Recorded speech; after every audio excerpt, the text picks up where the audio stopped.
Fala, seus otakus, beleza? Kishi é um homem solitário de meia idade preso na monotonia de um trabalho de escritório sem perspectivas. Em um dia aparentemente comum, ele exagera no consumo de bebida energética, o que leva a um colapso e a perda de consciência. Esse incidente alarmante se torna um sinal de alerta. Ele precisava desesperadamente mudar de vida. Decidido, Kishi abandona o seu emprego, a sua rotina desgastante, se mudando para o campo em busca de uma existência simples como agricultor. Ele se estabelece lá numa cabana modesta, só que durante uma tarde tranquila, enquanto ele preparava o almoço, algo inesperado aconteceu. De repente, ele é teletransportado para uma floresta desconhecida e muito vasta. Perplexo com isso, ele examina esse novo ambiente com um coração totalmente disparado, até os seus olhos encontrarem um esqueleto no antigo cavaleiro também. A armadura do esqueleto estava perfurada por uma espada, que estava alojada no seu peito. Assustado e confuso, Kishi tenta processar o que estava acontecendo, e ele se pergunta como sair dessa situação bizarra. Então ele se lembra de que existia um anime em que o protagonista usava um sistema de status num cenário muito semelhante com esse. Imitando a ideia, ele tenta fazer o mesmo e, para surpresa, a tela de status brilhante aparece, exibindo as suas estatísticas atuais, e nesse momento Kishi percebe que está em outro mundo. Ele se adapta muito rápido ao sistema, aprendendo as suas funções, e ele descobre que pode armazenar e recuperar itens sem problema nenhum. Uma habilidade muito útil em momentos de necessidade. Quando a fome começa a incomodar ele, o sistema oferece opções para ele comprar comida e água, mas ele não tem recursos, porque ele está falido. Frustrado, o Kishi descobre uma funcionalidade de negociação, que permite ele trocar itens valiosos por suprimentos. Só que ele percebe que não tem nada ao seu redor para ele oferecer. Seu olhar então volta para o esqueleto do cavaleiro, então ele fixa os olhos na espada que está alojada no peito dele. Sem nenhuma alternativa, ele decide usar essa espada para negociar. O sistema aceita a espada e concede a ele 2 caixas de leite e um pouco de pão. Depois dele saciar a fome, Kishi utiliza ali os pontos restantes para comprar uma pá. Com essa pá aí, ele enterra os restos dos cavaleiros e oferece também uma oração em gratidão, pela espada e pela refeição que acabou de salvar a vida dele. Decidido explorar a área, Kishi compra uma bicicleta e passa o dia coletando itens para trocar por comidas e utensílios. Ao anoitecer, ele prepara uma refeição com curry, preparadíssima assim, ó, perfeita, e agora ele, depois de comer, tá pronto para descansar. Mas é interrompido por um bando de raposas que aparecem ali rastejando na sua direção. O medo começa a cair, dominando ele, e enquanto ele busca desesperadamente uma solução no sistema, ele acaba encontrando uma caixa de fogos de artifício. Então ele sai atirando os fogos na raposa, só que isso não funciona. Em pânico, Kishi encontra um estilingue e uma munição ilimitada, e começa a disparar, conseguindo assustar essas raposas aí. Aliviado, mas um pouco abalado pelo que aconteceu, ele foge rapidamente de bicicleta. Na manhã seguinte, ele se encontra na horta da floresta, determinado a enfrentar os desafios desse novo mundo, e ele compra ali uma escada e também um par de binóculos através do sistema. Subindo na escada, ele começa a olhar e examinar todo o horizonte, avistando muros de uma cidade ao longe, e essa visão esperança. Ele acredita que alcançar a cidade pode ser uma chance de ganhar mais dinheiro e começar a desvendar os mistérios desse lugar esquisito. Com a determinação renovada, Kishi avança pelas ervas daninhas ali em direção à cidade, e durante o trajeto, ele chega numa encruzilhada. Um pouco depois, ele evita ser atingido por uma carruagem em alta velocidade. A carruagem pertence a uma jovem comerciante loura chamada Fou, que do nada, se sentindo culpada por quase ter acidentado ali o cara,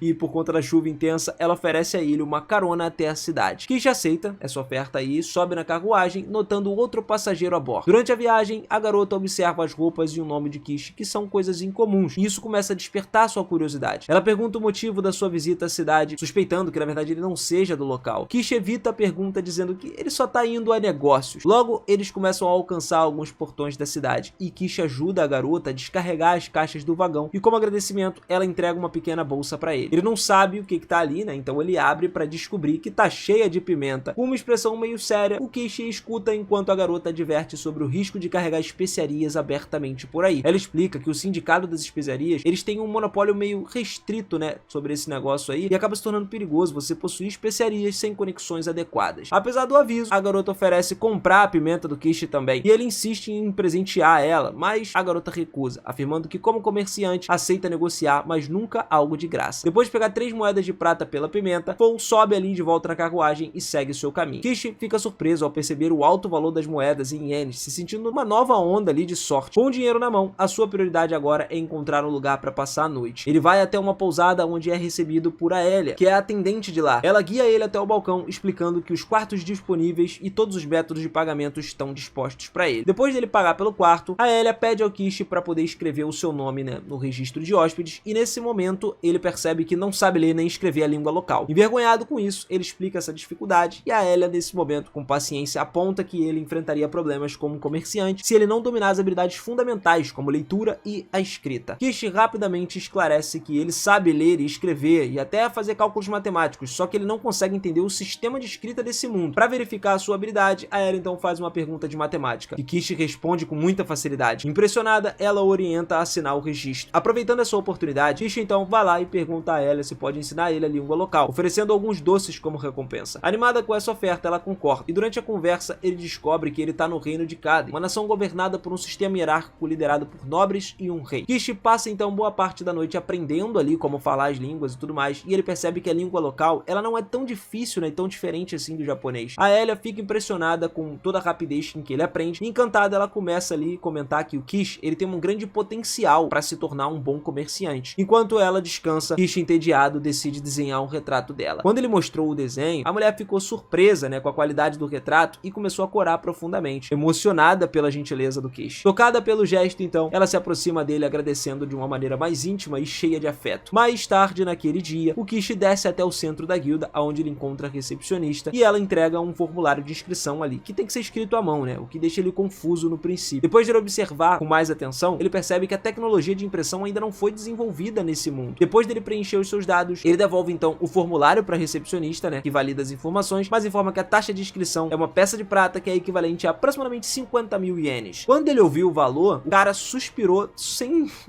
nem saber o que ele faria, já que ele tava sem dinheiro. Então ele pergunta se é possível pagar em parcelas, e a recepcionista concorda, o que traz um grande alívio pro Kishi. Em seguida, ele vai lá e entrega o seu cartão da guilda, né, que é uma peça simples de metal com um cristal incrustado nela ali no centro. E no dia seguinte, nosso querido prota vai pro mercado local, conversando ali com vários comerciantes, coletando informações sobre os preços de mercadoria e explorando as oportunidades mais lucrativas. Mais tarde, de volta à pousada, ele decide melhorar o seu espaço de vida, construindo uma cama mais confortável para ele. A Ellie até atende a pousada, né, observando de longe, impressionada com as habilidades que o cara tem de carpintaria, o que acaba colocando ele num trabalho absurdo. Só que, conforme ela observa com atenção ali, ela é atraída pelas roupas únicas que ele tá vestido. Curiosamente, ela se aproxima e pergunta se poderia comprar algumas, mencionando que as suas roupas finas geralmente rasgam com facilidade. E a observação da Ellie acaba despertando uma ideia no Kishi. Ele percebe que as roupas daquele lugar são completamente diferentes, e isso pode se tornar um produto lucrativo nesse mundo. No dia seguinte, o Kishi decide montar um stand ali no mercado, no local, para poder vender roupas. E ao lado do stand tem uma comerciante chamada Nama. Logo depois, o Kishi abriu um negócio, a Nama aparece ali se aproximando dele para comprar algumas roupas, né? Fica surpreso com o interesse dela. Kishi escuta ela dizer que não tem problema em vizinhos comprarem produtos uns dos outros. Com isso, eles trocam apresentações e iniciam uma nova amizade. O negócio de roupas começa a girar e Kishi se torna um sucesso, né? No primeiro dia. Ele atrai um fluxo constante de clientes, o que enche ele de alegria. A Nama compartilha sua felicidade, agradecendo a ele por aumentar o tráfego, né, dos pedestres ali na área, já que os clientes são atraídos para o stand do Kishi, eles também acabam visitando o stand dela. Mais tarde, o Kishi revela que os seus ganhos